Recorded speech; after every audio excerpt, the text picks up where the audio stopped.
গতকাল লখনৌ সুপার জায়ান্টসের বিপক্ষে কোহলির ব্যাট থেকে আসে ১৩৮.৬৩ স্ট্রাইক রেটে ৪৪ বলে ৬১ রান।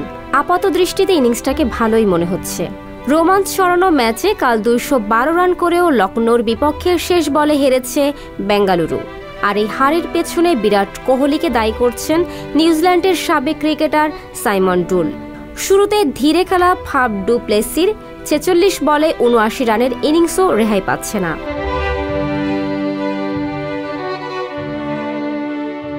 এক পর্যায়ে কোহলির রান ছিল ২৫ বলে ৪২। সেখান থেকে ৫০ করতে কোহলি খেলেছেন ১০ বল। আউট হওয়ার আগে শেষ ১৫ বলে করেছেন মাত্র ১৬ রান। এখানেই বেঙ্গালুরুর রানের গতি কমেছে। তিনি বলেন, শুরুতে কোহলির ইনিংসের গতি ছিল ট্রেনের মতো, অনেক শট খেলছিল। তবে ৪২ থেকে ৫০ রানে যেতে কোহলি ১০ বল খেলেছে, মাইল ফলকের কথা ভেবেছে।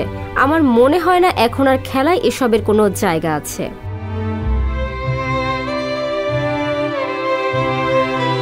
ভারতীয় ধারাভাষ্যকার হার্ষা ভোগলে ডাটা দিয়ে বুঝিয়েছেন যে আরসিবির এদিন যথেষ্ট সংগ্রহ হয়নি। এক্ষেত্রে তিনি কোহলির সাথে ফাফকেও দায় দিচ্ছেন। ভোগলে বলেন, এই খেলাটাই বলে দেয় স্ট্রাইক রেট নিয়ে এতদিন আমরা কি আলোচনা করছি। কোহলি ৪৪ বলে ৬১ রান, তার স্ট্রাইক রেট ১৩৯। শেষ ১৫ বলে করেছিল ১৬ রান।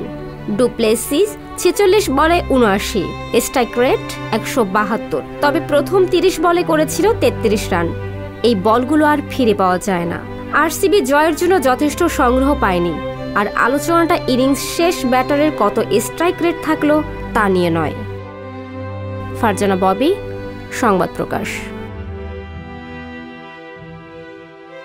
সংবাদ, ফিচার ও অনুষ্ঠানের জন্য ভিজিট করুন সংবাদ প্রকাশের ওয়েবসাইট এবং যুক্ত থাকুন ফেসবুক পেজ ও ইউটিউব চ্যানেলের সঙ্গে।